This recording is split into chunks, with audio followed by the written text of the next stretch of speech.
요즘 NFT가 핫하던데. 내가 그린 그림, 내가 만든 음악, 내가 만든 영상. NFT 코인의 주인공이 되고 싶지 않으세요? 비블록 거래소를 이용해보세요. 클릭 몇 번으로 NFT 코인의 발행부터 판매까지. 쉽게 만들고 쉽게 팔자. 비블락. 진짜 팔렸어. 대박. 새로워진 비블록 앱을 소개합니다. 비블록 앱에서 간편한 NFT 거래와 원클릭 발행을 경험해보세요. 비블록은 카카오톡과 연동되는 간편한 가입도 가능합니다. 가입 이후 간단한 절차를 거쳐 고객 확인 본인 인증을 완료하면 자유롭게 비블록 이용이 가능한데요. 비트코인과 이더리움 같은 가상자산 거래도 지원하며 국내 최초로 지원되는 NFT 다중 노드를 통해 동일한 NFT 노드를 지원하는 해외 플랫폼과도 연동이 가능한 것이 큰 장점입니다. 비블록의 NFT 마켓플레이스, 지금 경험해보세요.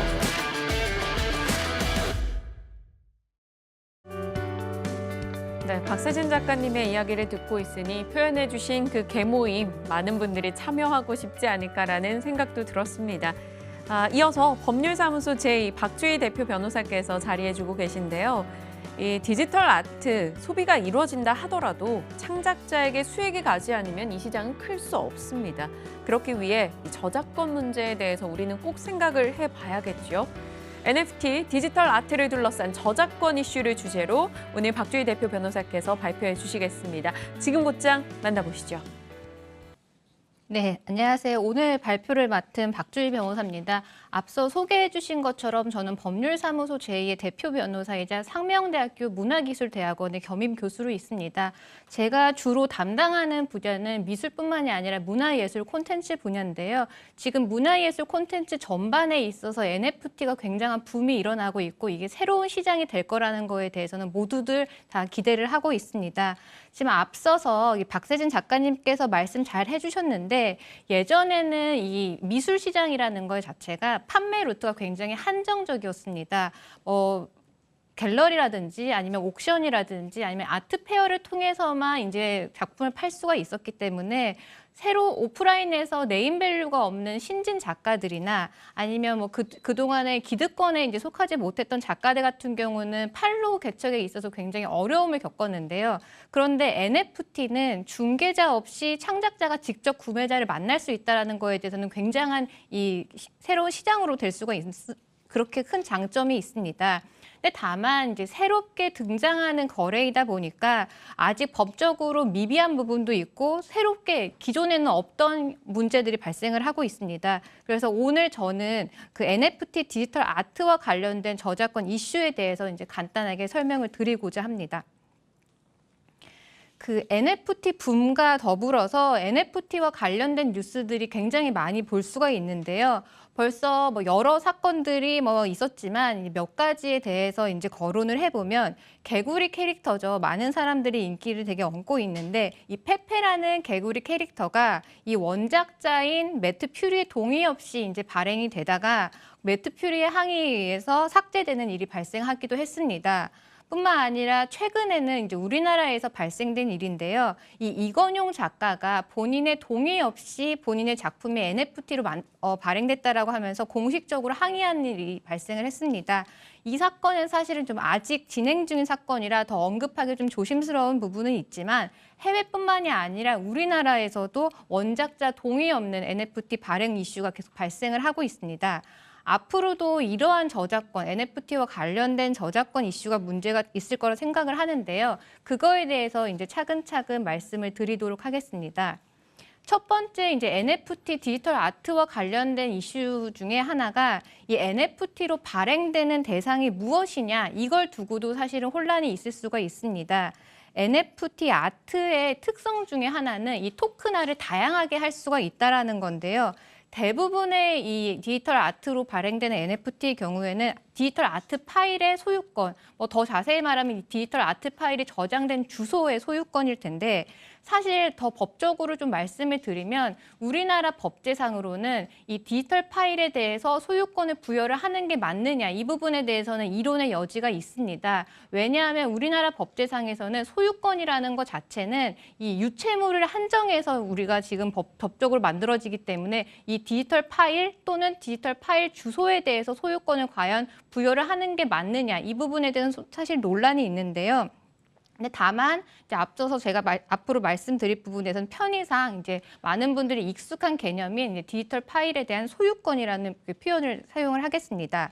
그런데 이 디지털 아트 파일에 대한 소유권을 거래하는 것뿐만이 아니라 요즘에는 다양하게 이제 NFT가 발행이 되면서 이 아트의 저작권에 대한 수익권을 분배해가지고 NFT를 발행하는 경우도 있습니다. 최근에 음원에 대한 저작권, 그 수익권에 대해서 이 분할 판매를 하는 경우도 있는데 그러한 거를 NFT로 발행을 하는 경우도 있습니다.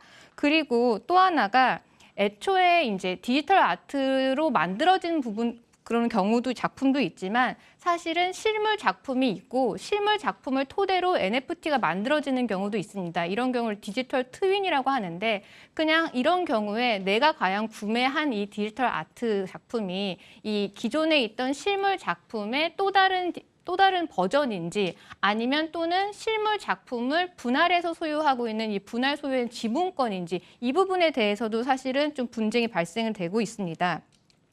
그래서 이 실물 작품이 있는 작품을 토대로 NFT가 만들어졌을 때 이게 뭐 2차적 저작물로서 하나로 새로운 작품으로서 봐야 될 것인지 아니면 실물 작품에 대한 소유권을 지분화해가지고 내가 구매를 한 것인지 이 부분에 대해서도 한번 좀 체크를 해보실 필요가 있습니다.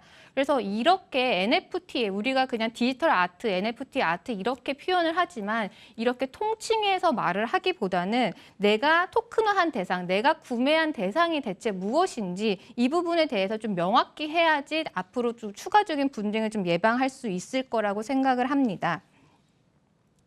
이제 두 번째 이슈는 지금 제가 뒤에서 보여드릴 내용은 아마 이게 우리나라에서 아마 처음으로 발생한 NFT와 관련된 이 케이스인 것 같은데요. 한 업체에서 김한기와 박수근의 작품을 NFT로 발행을 하겠다 이렇게 대대적으로 홍보를 했었는데 그런데 저작권자들이 나는 이 작품에 대해서 NFT 발행을 허가한 적 없다라고 반발을 하면서 결국 무산된 사례가 있었습니다.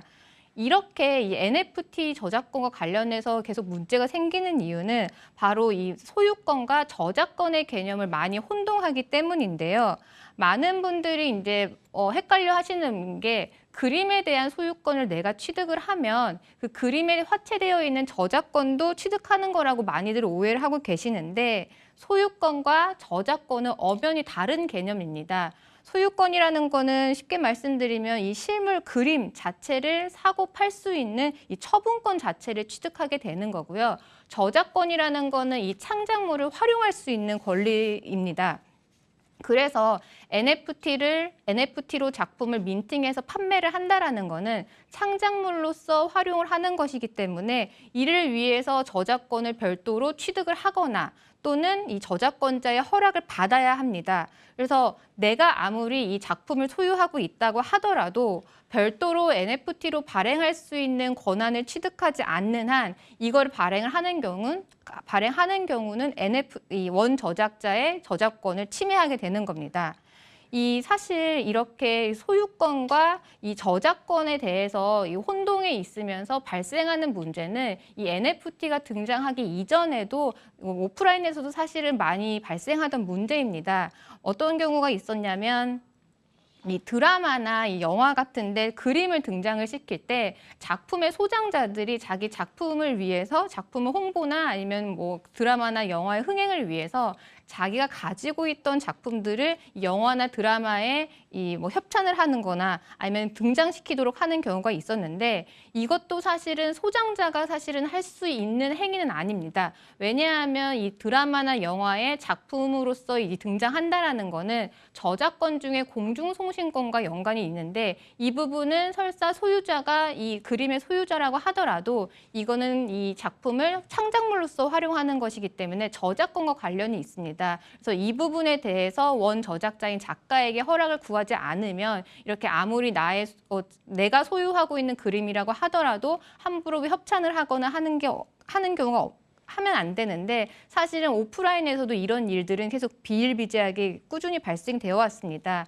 근데 문제는 이 실물 작품 같은 경우는 이제 움직여야 되는 부분도 있고 물리적으로 어쨌거나 제약을 받기 때문에 그래도 한정적으로 이제 소유권과 저작권을 오해하면서 생기는 문제가 발생을 했었는데 문제는 NFT는 온라인에서 이제 이루어지는 거래다 보니까 이전보다 좀 더 손쉽고 빈번하게 저작권을 침해하는 일이 계속 발생을 하고 있는 겁니다. 그리고 뭐 최근에는 이제 원 저작자인 작가의 허락 없이 이 민팅하는 이런 부분에 대해서도 문제가 생기기도 하지만 그뿐만이 아니라 유명 연예인이나 유명 인사의 이름이나 얼굴을 사용을 해서 이 민팅하는 경우, NFT를 발행하는 경우에는 퍼블리시티권이라든지 초상권과 관련된 문제가 있을 수가 있고요. 또 상표권자의 허락 없이 이 상표를 활용해서 NFT를 발행하는 경우는 이 상표권자의 문제가 발생할 수가 있습니다. 최근에 이제 뉴스에서 보셨는지 모르겠지만 그 에르메스의 버킨백을 에르메스에게 허락을 받지 않고 NFT로 발행을 해서 에르메스 측에서 본인들은 허락한 NFT가 아니다라고 해서 이게 뉴스 기사로 보도되기도 했는데요. 워낙 NFT가 인기가 많고 손쉽게 발행하고 거래하다 보니까 이 무권리자의 민팅, 그러니까 무권리자의 발행, 그러니까 뭐 이거를 영어로 페이크 민팅이라고 하는데 이런 문제들이 굉장히 많이 나오고 있습니다. 그래서 이것과 관련해서는 이 구매자들을 어떻게 보호할 것인지, 원작자들을 어떻게 보호할 것인지, 그리고 그 과정에서 책임을 부담해야 되는 주체가 누구인지 이 부분에 대해서 좀 정리가 좀 필요한 문제일 것 같습니다.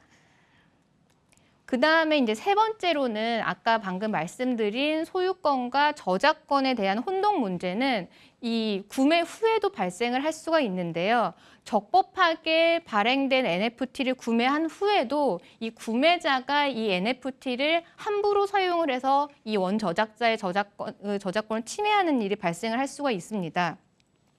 앞에서 이제 언급 드렸듯이 이제 NFT로 거래되는 아트의 대부분은 이 디지털 아트의 뭐 파일의 소유권 또는 뭐 디지털 파일의 주소, 링크 주소일 텐데, 근데 뭐 아까도 말씀드렸지만 디지털 파일의 소유권이 과연 인정이 되느냐 이 부분에 대해서는 이론의 여지가 있지만 편의상 계속 소유권이라고 말씀을 드리겠습니다. 그런데 NFT를 내가 구매를 했다고 하더라도, 그러니까 이 디지털 파일의 소유권을 내가 구매를 했다고 하더라도 이 구매자가 사실 취득하게 되는 건 이 디지털 아트의 파일의 소유권이지 저작권이 아닙니다. 네, 그런데 NFT를 구매한 후에 구매자가 그 이미지를 허락 없이 다시 활용을 해서 2차적 저작물을 만들어서 민팅을 하는 경우도 발생할 수가 있고요. 이 디지털 파일을 하드카피본으로 만들어가지고 뭐 사용하는 경우도 있을 텐데 이건 역시 적법하게 발행된 NFT라 하더라도 이렇게 사용하는 거는 저작권 침해가 될 수가 있습니다. 마지막으로 이 말씀드릴 부분은 사실은 문제점이라기보다는 이제 저작권 측면에서 NFT의 이점, 그러니까 긍정적인 요소라고 말씀을 드릴 수가 있는데요. 바로 리셀 로열티입니다. 네, 우리나라 말로 추구권이라고 하는데 이 작품이 재판매될 때마다 원작자에게 일정 부분 수익이 돌아가게 하는 제도인데요. EU 같은 유럽에서는 이제 도입이 되어서 실행이 되고 있지만 우리나라에서는 아직 도입되지가 않았습니다. 계속 도입 논의는 계속 되고 있었는데 어떻게 보면 아직 도입되지 못했지만 이 NFT라는 게 법 제도보다 기술적인 측면에서 이 작가들을 위한 추구법 도입이 더 빠르게 이루어지는 것 같습니다. 우리가 NFT를 발행을 할 때 원작자에게 재판매가 계속 될 때마다 원작자에게 일정 부분 수익이 돌아가게 하는 이렇게 설정을 할 수가 있는데요.